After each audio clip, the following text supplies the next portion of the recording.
Bonjour à toutes et à tous. Alors du coup, effectivement, je m'appelle Alex Desley, je suis maître de conférence en sciences de gestion, et effectivement spécialisé en marketing. Mes spécialités du coup sont le marketing appliqué à la science des données.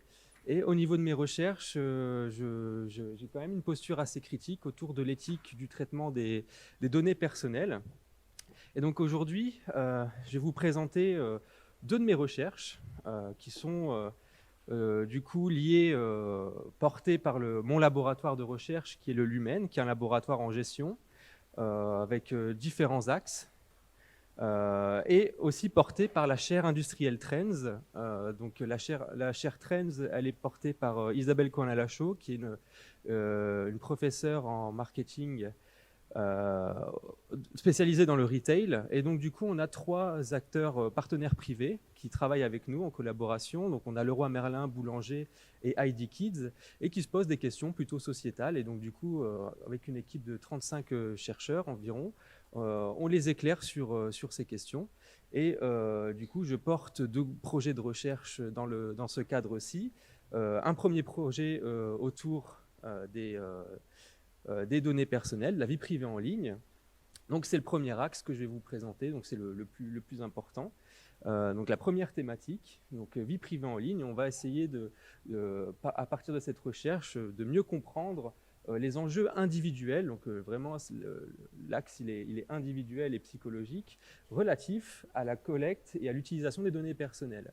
Et dans un deuxième temps, parce que l'idée aussi c'est de vous présenter des choses liées à l'éducation, et donc je suis aussi assez sensible à ces questions-là de par ma nature d'enseignant, mais de par les sujets que je traite.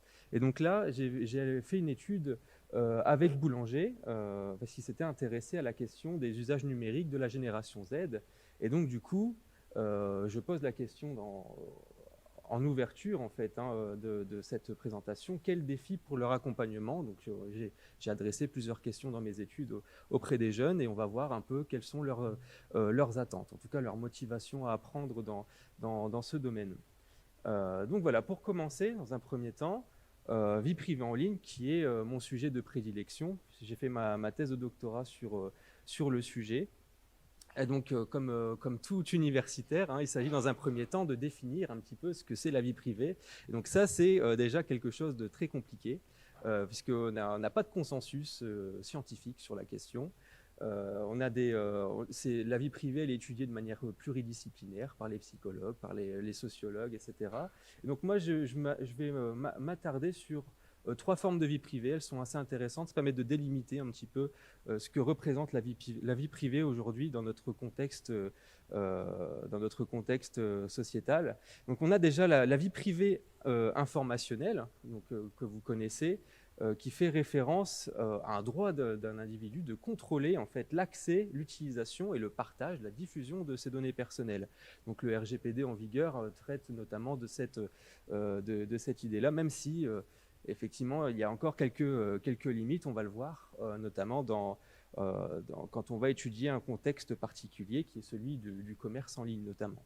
On a la vie privée communicationnelle qui est liée finalement à vos échanges, vos messages, vos interactions sur le web notamment et sur les réseaux sociaux. Et la vie privée individuelle qui est à mon sens la plus importante, celle qui soulève les plus gros enjeux éthiques, qui est le fait d'être laissé seul sans être perturbé, qui est défini comme cela par les auteurs, mais du coup, pour être plus clair, les menaces qui pèsent sur cette vie privée-là, ce sont les menaces les intrusions dans l'espace personnel qui peut être physique mais aussi virtuel. Donc par exemple, vous avez à l'écran les spams et l'intrusion publicitaire, vous pouvez tout à fait le considérer comme une intrusion dans votre espace personnel, dans vos activités privées. Et ce qui soulève le plus grosse question éthique, c'est la manipulation émotionnelle et comportementale qui est faite sur la base d'une connaissance des individus. Donc on a l'affaire Cambridge Analytica qui a largement été médiatisée en 2018 notamment, où effectivement Cambridge Analytica collecter un certain nombre de points de données pour générer une connaissance des individus qui étaient dans un contexte de vote politique. Et donc, du coup, ils ont orienté par la communication, une communication adaptée, parfois de fake news aussi, adaptée, ils ont manipulé finalement les comportements de vote. Donc, notamment, ils l'ont fait pour plusieurs campagnes, et notamment celle de Trump. Donc, cette idée est, à mon sens, voilà, la vie privée individuelle, c'est la plus importante parce qu'elle relève finalement de la liberté individuelle, la liberté de décision et la liberté comportementale. Donc, j'ai posé maintenant on va dire les bases en termes de définition. Il est important aussi de connaître un peu le contexte économique dans lequel on est en fait aujourd'hui avec le traitement des données personnelles.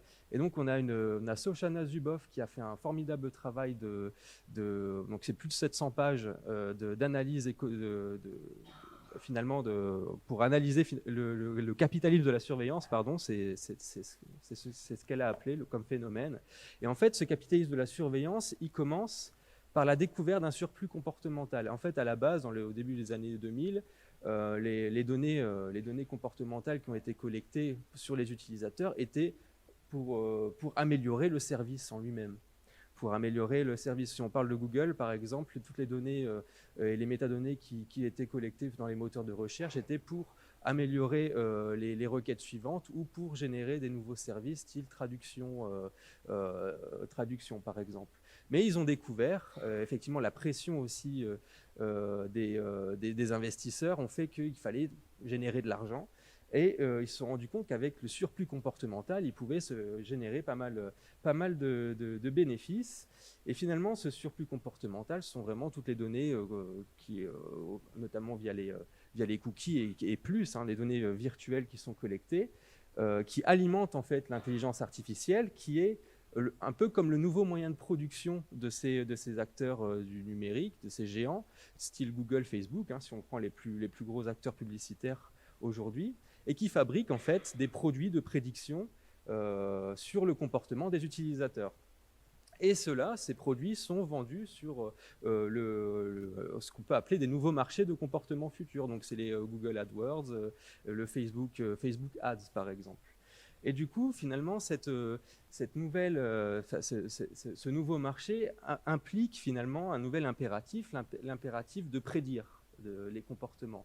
Plus on est capable de prédire un comportement, plus on peut le vendre cher. Et donc, ça accélère du coup un mouvement de collecte de données, d'extraction de nouvelles sources de données, mais qui cette fois-ci un peu plus tourné vers le monde réel. Donc c'est pour ça que vous avez vu pas mal d'objets connectés sortir cette dernière décennie notamment, parce que l'idée on parlait d'économie d'échelle, de collecter un maximum de données, de volume. On passe plutôt vers une économie de gamme, c'est-à-dire qu'on va chercher des nouveaux points de données, donc une variété, donc des données qui sont liées relatives au monde réel, donc le nombre de pas que vous faites par exemple, toutes ces choses-là, et aussi des données qui sont liées à votre personnalité, à votre humeur. Et donc là, voilà, c'est les économies, c'est ce que Shoshana Zuboff appelle l'économie de gamme. Et ensuite, économie d'action. Donc là, c'est on revient un peu à la manipulation comportementale. On est en plein dedans. On va nudger un peu le comportement pour justement plus facilement le prédire. Donc il n'y a pas plus, c'est on va dire le raccourci pour arriver à de la prédiction plus quoi. Donc donc il y a par exemple l'exemple de Pokémon Go qui a fait énormément parler d'elle, cette application. Donc rien de tel que le jeu pour orienter un comportement en plus. Donc les chercheurs en psychologie l'ont largement démontré ces effets très conséquents. Et donc du coup, finalement, les jeunes n'étaient pas au courant de la face cachée de Pokémon Go, qui était justement de mettre en place un nouveau marché de vente d'espaces publicitaires en réel, ce qui faisait que finalement les Pokémon n'étaient pas dans les champs, mais étaient plutôt dans les Walmart ou dans les supermarchés qui achetaient justement les emplacements. Et donc là, on est finalement dans un cas typique d'économie d'action et d'influence à la décision. Voilà, donc là j'ai posé le contexte. Donc, ce qui montre quelque part que le sujet est assez compliqué quelque part, parce que la vie privée, elle dépend aussi largement de la culture, du contexte dans lequel on est. Hein. Donc en Europe, on a le RGPD, on a une politique bien ancrée en termes de protection de la vie privée, mais si on le compare aux États-Unis, à la culture aux États-Unis, ou encore à la Chine, où on a la monnaie sociale, et donc la vie privée est totalement perçue différemment. Donc il y a déjà la culture, mais il y a aussi le point de vue individuel, ce sur quoi je m'attarde dans mes recherches. Et donc on a, pour introduire une expérience qui a été menée à Helsinki, en Finlande, par des chercheurs, et en fait ils ont équipé 10 foyers avec des caméras, donc avec une mise en situation de surveillance en fait totalement, enfin il y avait une omniprésente, voilà, c'était le mot que je cherchais. Et donc du coup ils se sont rendus compte que sur déjà 2 semaines, ils ont remarqué, parce qu'ils avaient des questionnaires à remplir et tout ça, donc ils ont remarqué que les répondants s'étaient déjà habitués à la surveillance, un peu comme nous, hein, qui sommes habitués aux cookies ou à ces types de traceurs-là. Donc au final, ils ont remarqué que 7 participants sur 10 avaient des comportements justement de recherche de vie privée. Donc par exemple, ils allaient dans un cybercafé pour avoir des échanges particuliers. Ils allaient fumer en cachette des caméras, par exemple. Voilà, ils essayaient de trouver des moments d'intimité. Et 3 sur 10 en avaient cure. Donc du coup, ils avaient le même comportement. Donc ça montre quelque part que effectivement du point de vue individuel, les perceptions sont totalement différentes et les comportements également, ce qui rend encore une fois les choses assez compliquées. Et lorsqu'on remarque finalement ce qui se passe dans le monde des études, entre le déclaratif et les comportements, on a une sorte de constat paradoxal en fait, parce que on a des individus qui se déclarent préoccupés. Donc là, on a 42,8% dans l'étude de Digital Report 2023 qui se déclarent préoccupés par rapport à la collecte, à l'utilisation des données. Une défiance forte, surtout à l'égard des GAFAM, à 70%, et des réseaux sociaux à 85%. Donc ça, c'est l'étude de l'Observatoire Tech, le Odoxa. Et à contrario, de manière paradoxale, on voit une adoption très très forte en fait de ces réseaux sociaux, et qui plus est, qui appartiennent aux GAFAM.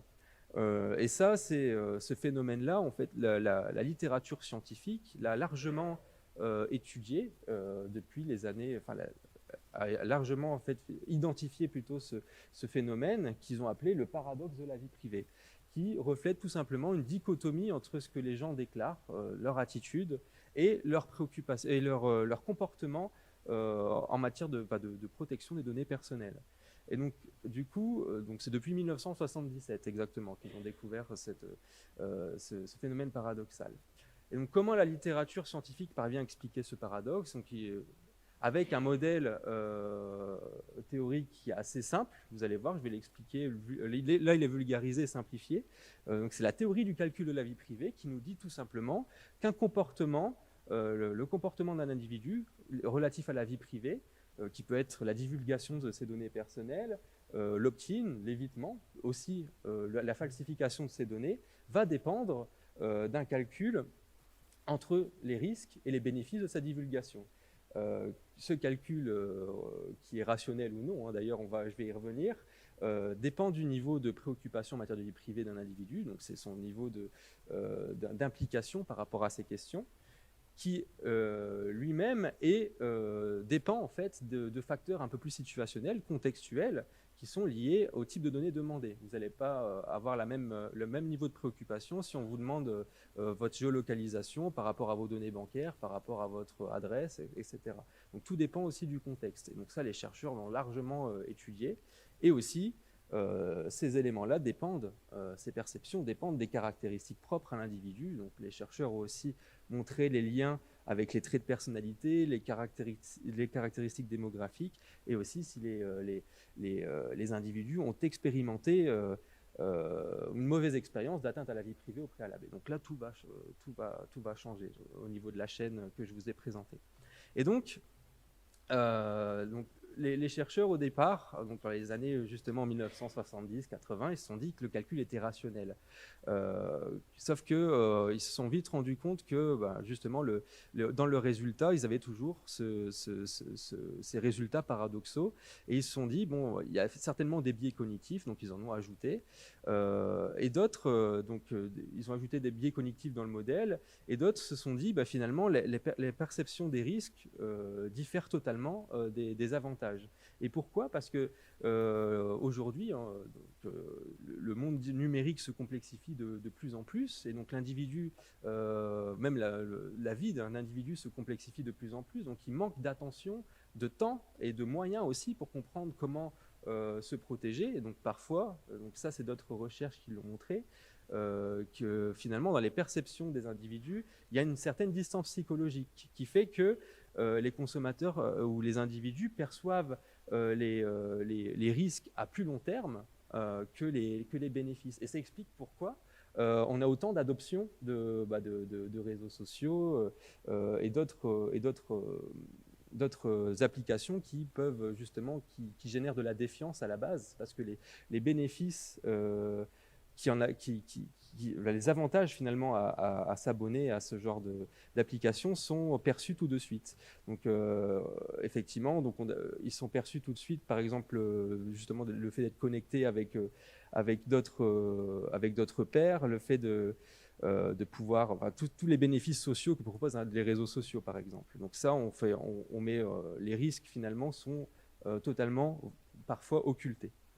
Et donc une fois que cette revue littérature a été posée, pour montrer un peu dans quelle dimension cette recherche s'ancre finalement, justement, j'ai essayé d'aller plus loin dans mes recherches par rapport à ce constat, notamment pour déjà avec une posture un peu critique de ce que les chercheurs ont pu mesurer comme préoccupation en matière de vie privée, parce que finalement j'ai fait ce constat aussi dans d'autres contextes. Quand on demande à un individu êtes-vous préoccupé pour votre vie privée, êtes-vous préoccupé pour le réchauffement climatique ou autre, et on a plein de biais qui viennent s'installer où on va automatiquement dire oui, mais quand on regarde les comportements, effectivement on arrive à ces éléments paradoxaux.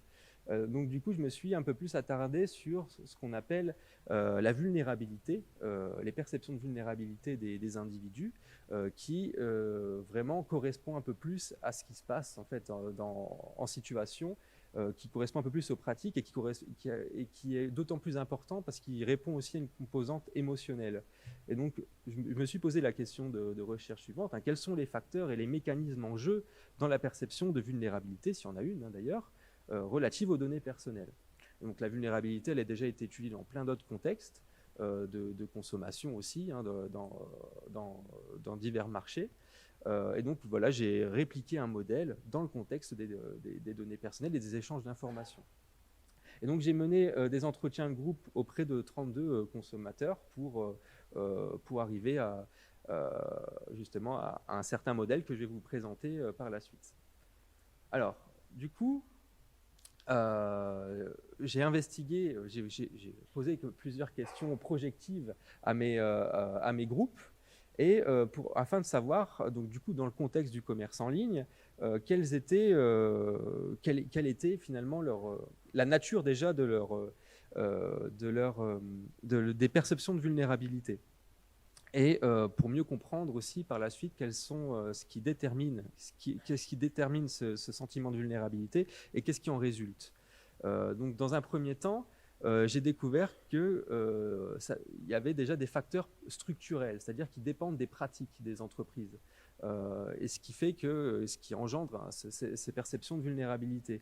Donc on a dans un premier temps le contrôle des données personnelles, c'est-à-dire que le contrôle restreint, je vais revenir là-dessus, c'est un contrôle restreint sur la gestion des données personnelles. C'est-à-dire que lorsqu'on donne pas de contrôle des données personnelles, c'est-à-dire que vous avez aujourd'hui avec Apple, j'ai encore mon flash, et vous avez aujourd'hui avec Apple Data App Transparency, qui permet d'avoir un peu plus de contrôle. Vous pouvez, quand vous allez dans vos applications, vous pouvez décocher certains éléments, certains usages de vos données. Donc ça, c'est le contrôle, c'est un pouvoir d'action sur vos données, les utilisations qui en sont faites.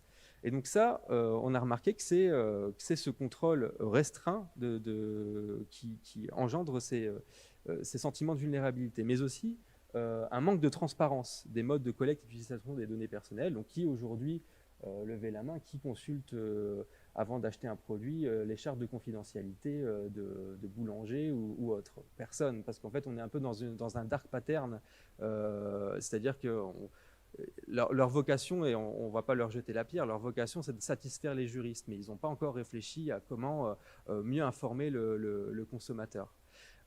Et donc ces éléments-là, le manque de contrôle et le manque de transparence, génèrent cette vulnérabilité perçue aux données personnelles qui reflète plutôt un sentiment d'impuissance. Un sentiment d'impuissance parce qu'en fait, les consommateurs, les individus, ils se disent qu'ils ne peuvent rien faire par rapport à la gestion de leurs données personnelles. Et donc, plusieurs réactions émotionnelles, des réactions émotionnelles du registre de la peur par rapport au contrôle des informations, donc c'était la vie privée informationnelle que j'ai définie au départ, et du registre de la colère lorsque ça impacte leur liberté. Et lorsqu'on rentre dans leur sphère privée, dans leurs activités privées, du style spam, intrusion publicitaire, ce qui est perçu comme intrusion publicitaire va générer de l'irritation et va plus facilement engendrer des comportements défensifs. Autre chose, et c'est là que ça va peut-être plus vous intéresser dans le domaine de l'éducation, c'est qu'on a d'autres, on va dire, antécédents qui sont plus individuels cette fois-ci et qui correspondent à des ressources limitées au niveau des consommateurs interrogés. Donc c'est des consommateurs d'un panel représentatif de la population française, donc c'était assez hétérogène. Et donc j'ai remarqué qu'il y avait un manque de connaissances sur les usages et de leurs risques aussi pour la vie privée, et aussi une incapacité à protéger leur vie privée, ce qui fait qu'ils étaient souvent dans des situations où ils étaient totalement inconscients des risques. Pour eux, il y en avait aucun. Jusqu'à un moment, donc ça peut durer un certain temps, jusqu'au moment où ils éprouvent, où ils rencontrent une situation réelle d'atteinte à la vie privée, du style, on peut recevoir une sollicitation commerciale non autorisée, ça peut être considéré comme une atteinte à la vie privée individuelle.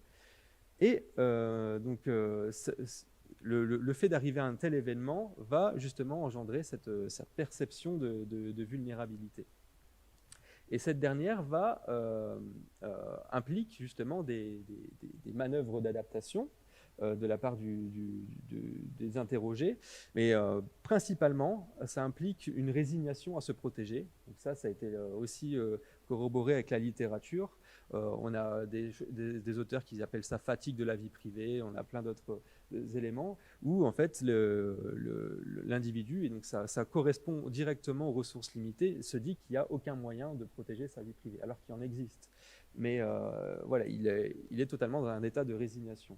Acceptation, c'est plus pour les consommateurs qui en tirent plus facilement des bénéfices en échange de leurs données personnelles et qui sont dans cette logique transactionnelle avec leurs données. Donc ils se disent dans leur verbatim, dans leur dire, c'est le jeu. Si je partage mes données personnelles, c'est pour obtenir des choses en échange. Donc ils sont dans une logique d'acceptation. Et donc c'est un peu des comportements, je dirais, passifs. Et d'autres qui sont dans des pratiques, dans des logiques plus défensives, dans des pratiques de dépassement en fait, des contraintes qui suscitent de l'incertitude quant aux risques pour leur vie privée. Et donc là, ça va passer par l'utilisation déjà d'aller un peu plus se renseigner sur les paramètres des réseaux sociaux, par exemple, là, si on pense d'aller chercher à contrôler leurs données personnelles, d'aller télécharger des applications du style AdBlockers s'ils veulent moins de sollicitations commerciales. Ça va passer par l'utilisation de VPN, par exemple, ou l'utilisation de moteurs de recherche un peu plus protecteurs pour la vie privée. Mais ces comportements-là nécessitent quand même un minimum de sensibilisation et d'éducation aussi. Donc voilà, pour aller rapidement parce que la transition est toute trouvée par rapport aux implications plutôt sociétales de la recherche, ça implique finalement... Donc là, je les ai orientés parce que dans mes recherches, j'ai des implications managériales, mais là, on n'est pas dans le contexte parce que j'ai beaucoup mon rôle de chercheur est aussi de conseiller les managers et les entreprises dans comment limiter ce contrôle restreint qui est exercé. Donc là, je vous fais part finalement des implications qui sont plutôt liées aux ressources limitées qui ont été identifiées dans la recherche. Donc ressources limitées des consommateurs. Donc, ça correspond effectivement à l'idée d'éduquer et d'accompagner un peu mieux l'individu citoyen consommateur à plusieurs niveaux. Hein. On a des cas où on peut éduquer les enfants et les jeunes adolescents à ces questions-là par des raccourcis, des moyens, des histoires un peu parallèles, des histoires qui simplifient un peu les notions. Donc on a des bandes dessinées. Donc là, vous avez un exemple à l'écran d'un juriste qui est très dévoué à cette tâche-là de protection de la vie privée et qui a réalisé une bande dessinée pour les enfants et les jeunes adolescents pour justement sensibiliser à ces questions. Vous avez le cinéma d'animation qui peut être un média à utiliser, YouTube qui est aussi pris par des créateurs de contenu. Hein. On a des créateurs de contenu qui défendent, qui éduquent, qui permettent d'éduquer sur ces questions-là. Et donc là, c'est peut-être ça vous concerne aussi plus. C'est donc l'éducation au collège, au lycée et à l'université.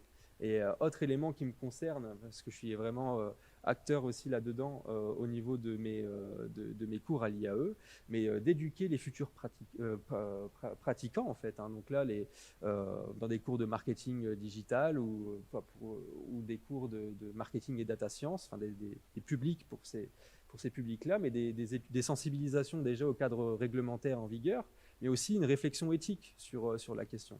Donc c'est ce que j'offre déjà parce que j'implique dans mes cours, et ce que j'aimerais aussi décliner avec des innovations pédagogiques avec plusieurs niveaux de difficulté pour le grand public, le collège ou le lycée. Donc des innovations pédagogiques du type escape game numérique, on peut vraiment scénariser quelque chose pour initier en fait un collégien ou un lycéen dans ces questions.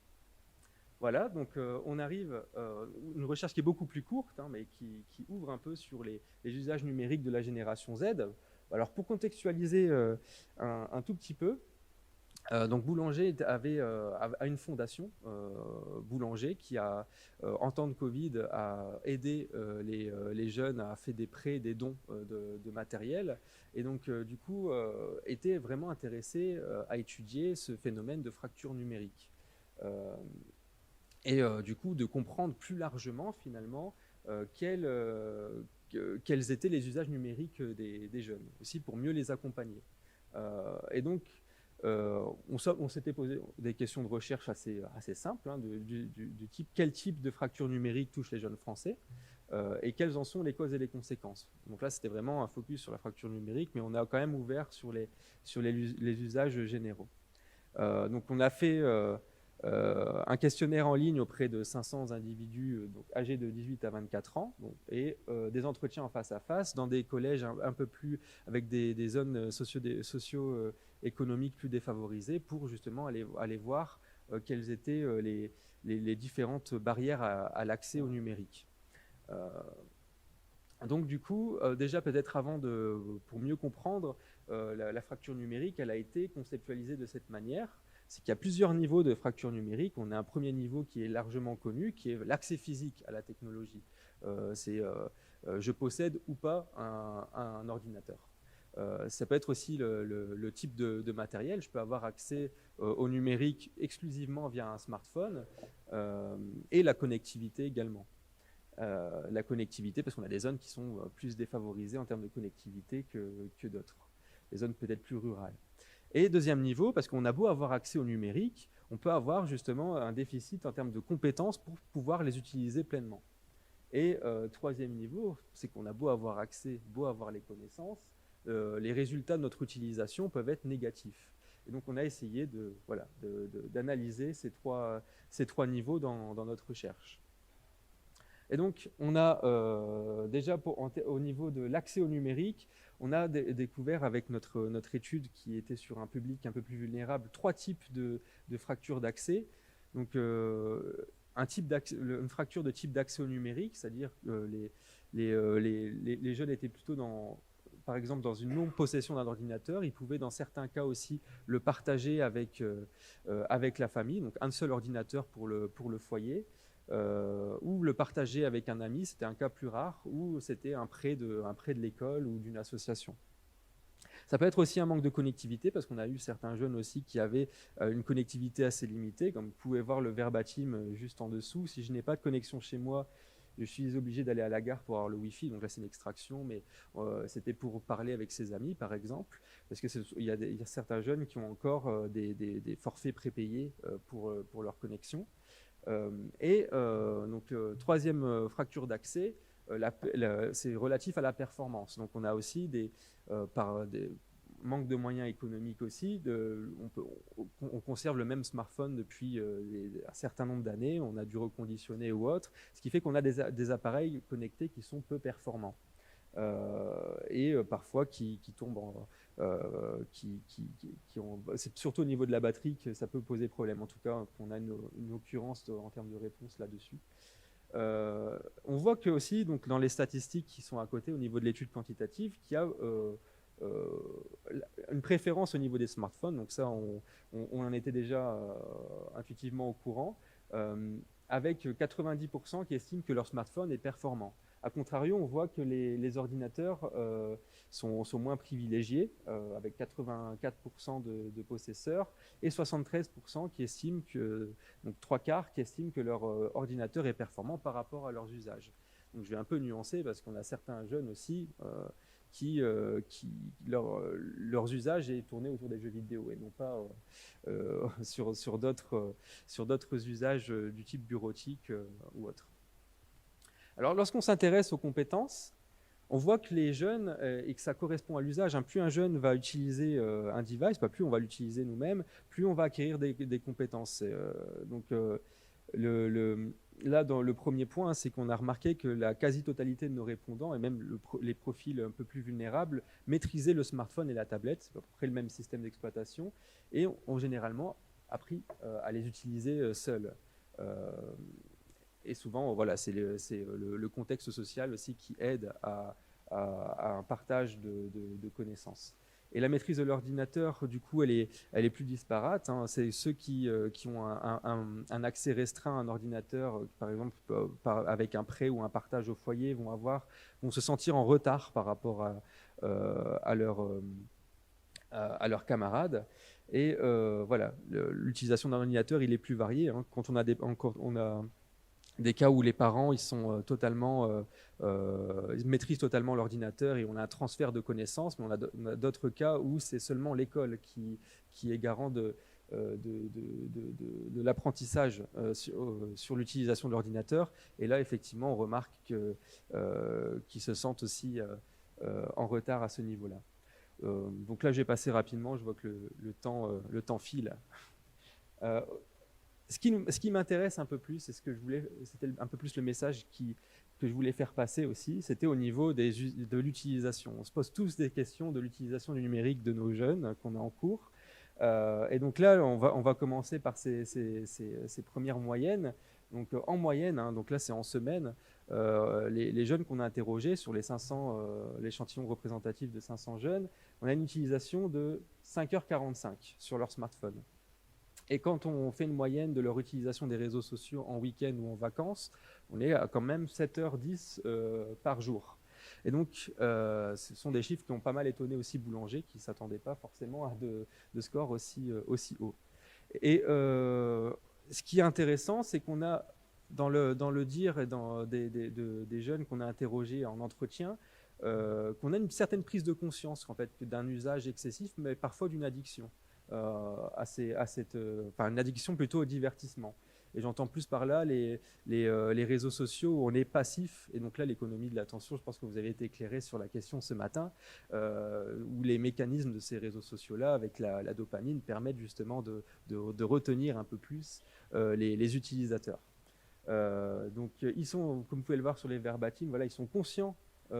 Cette prise de conscience, elle est associée en fait à un registre autour de la perte de temps et parfois même à un regret. Donc ça relate quand même d'un certain manque de contrôle en fait sur son utilisation du numérique. Donc là, on est sur un troisième niveau de fracture numérique qui transcende un peu tout le profil vulnérable comme les profils qui ont un accès plein au numérique. Un autre élément, c'est que les jeunes interrogés ont tous conscience de la propagation de fake news, de désinformation sur les réseaux sociaux et sur Internet plus largement. Mais on a vraiment une infime minorité, si je ne devrais pas dire 2-3 de notre échantillon de 42, qui justement adoptent des comportements de vérification des sources et de vérification des sources et filtrer les sources d'information également, quoi. Donc, pour aller plus loin un petit peu dans cette troisième fracture, donc là on a encore d'autres chiffres où on leur demande, voilà, sur une certaine échelle, là qu'on a raccourci fort accord, fort désaccord, on a quand même un tiers qui est fortement en accord avec l'idée qu'ils se connectent trop souvent sur Internet ou sur les réseaux sociaux, qui se connectent aussi sur les réseaux sociaux par automatisme à 34%, et qui se connectent trop souvent sur Internet et sur les réseaux sociaux avant d'aller dormir. Donc ça, effectivement, ça a aussi d'autres implications au niveau santé, mais on a vraiment, voilà, des éléments qui nous permettent justement de nous éclairer sur comment on peut sensibiliser les jeunes sur ces questions. Et là, voilà, pour finir, on a posé des questions, donc là, on a fait vraiment une liste de 30 items sur leurs besoins d'accompagnement. Et les 5 qui ressortent le plus, c'est justement un besoin d'accompagnement sur comment paramétrer et utiliser leur appareil, sur comment rechercher et gérer les informations. Donc ça, ils sont conscients que de la désinformation et des fake news qu'il peut y avoir sur Internet, donc ils veulent quand même apprendre à les identifier. La création et l'intégration du contenu, donc ils veulent non pas forcément seulement être passifs à la consommation de contenu, mais veulent aussi, pour la plupart, apprendre à en créer. Apprendre à sécuriser leur appareil, donc là on est un peu en dessous d'un tiers de l'échantillon, et gérer ses données personnelles et protéger sa vie privée à 20% à peu près. Voilà les différents axes pour ouvrir sur on va dire, les défis d'apprentissage. Alors, je vous remercie pour votre attention et